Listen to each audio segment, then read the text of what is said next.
the question is, how are the needs of the Hindu community changing? And I want to start with Bhakti on this question. Thank you. So I'm actually going to, with this answer, come across some of the questions that have come in through the Q&A, because they're all going to tie into some of this stuff.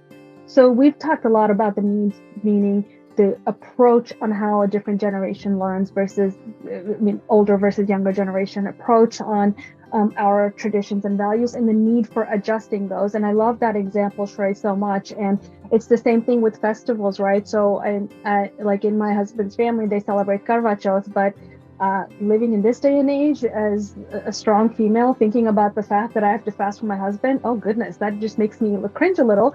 But that's not the point of the festival. The point, it was originated for a different reason, but also it can be adjusted. So now my husband and I, we both fast together, we both do the same prayer together, and that's what's important about the festival. The festival is for a spouse. So when the needs of the Hindu community changing is not so much that we need to change our shastras, we need to change our temples, we need to learn how to adapt to the modern and changing world. What we have now has never existed before. This is unprecedented. Frankly, no one knows how to handle this. We're all trying together and no one has the right answer. So when we think about it that way, then we get less defensive about it, because the youth don't have the answer, the adults don't have the answer. So then why can't we work together to find a new answer?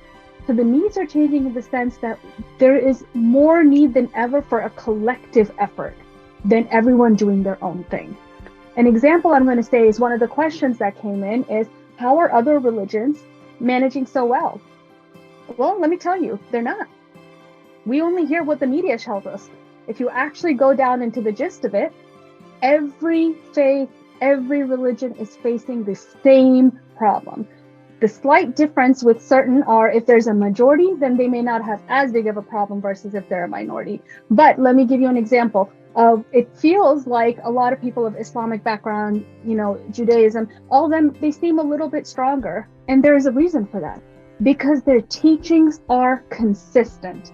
You can go from any Jewish center to any Jewish center, they're teaching their kids the same thing. You go from any Islamic house to another one, they are teaching from the same book. So that's the difference. In our community, we're in Navratri, right? We've got a group of people who are doing Durga Puja, a group of people who are doing Garba, a group of people doing something else, a region in India who only celebrates Ganesh Chaturthi, a region who only reads Vishnu Sahasranam.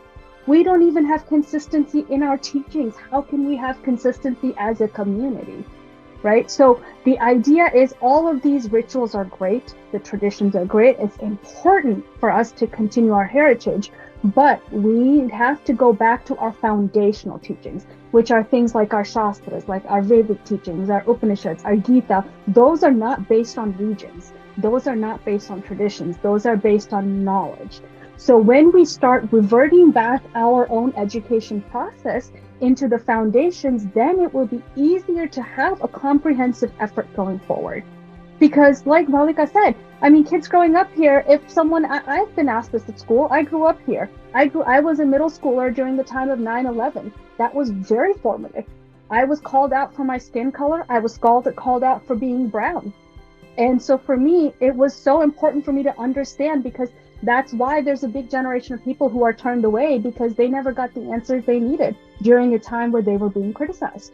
I was being criticized for wearing a dot on my head. And if I don't know what that means, why would I continue to do it?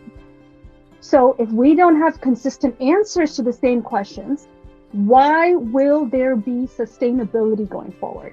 There can't be. So the needs of the community are focused on sustainability as minorities. I come back to that word a lot, minorities, because the minute you understand being a minority comes with a different set of challenges, only then can you work towards overcoming those challenges. We are not in India where we have a little mandir on every corner and you go doing darshan. That's not what this is about anymore. A temple is a place of not just worship, of community, of identity, of safety, right? But now think about it. In this day and age, we now have a security guard at our temple on Sundays, because temple is no longer safe, because we're now at risk, because we're a minority. So now all of a sudden our place of safety is no longer safe. How do we approach that? Are we telling kids what that means? Are we making them feel okay with that? We have a lot of beauty in our teachings where we have room for interpretation, And that comes with both pros and cons. The pros is we can adjust. The cons is sometimes we lose the common message when we do that. So as temples, we're responsible for sometimes filtering out all the extra noise. Shrey, can you also answer this question about how are the needs of the Hindu community changing? Yeah, absolutely. I completely agree with everything that Bhakti said, right? I think the world as a whole, right? We're going through two different events, global events that are happening right now.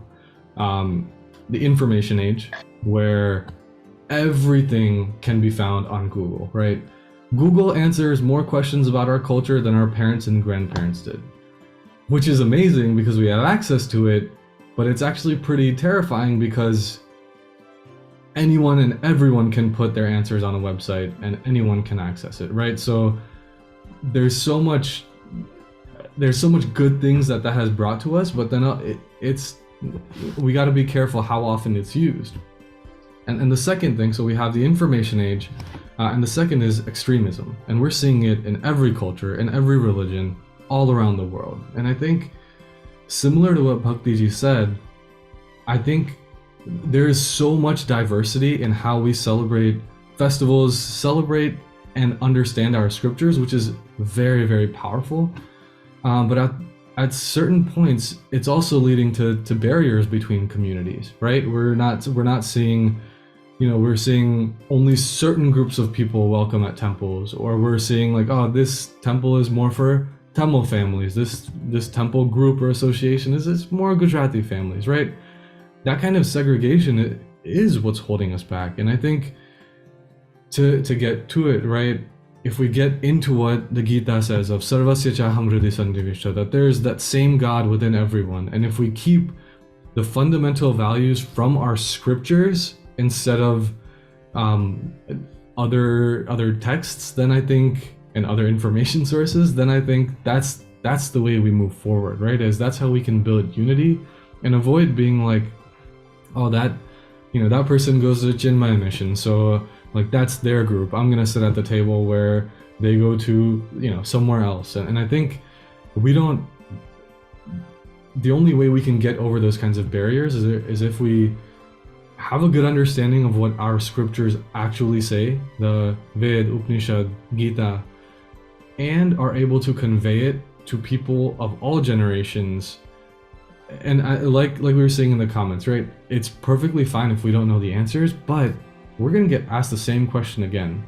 And if I can't answer it right now, when I get asked again in a month, if I can't answer it then, that's my fault.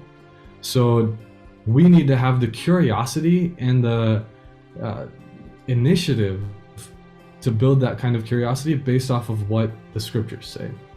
And I think that will help us kind of counter the false claims that people might read about our culture on the internet and based on what their friends are saying, or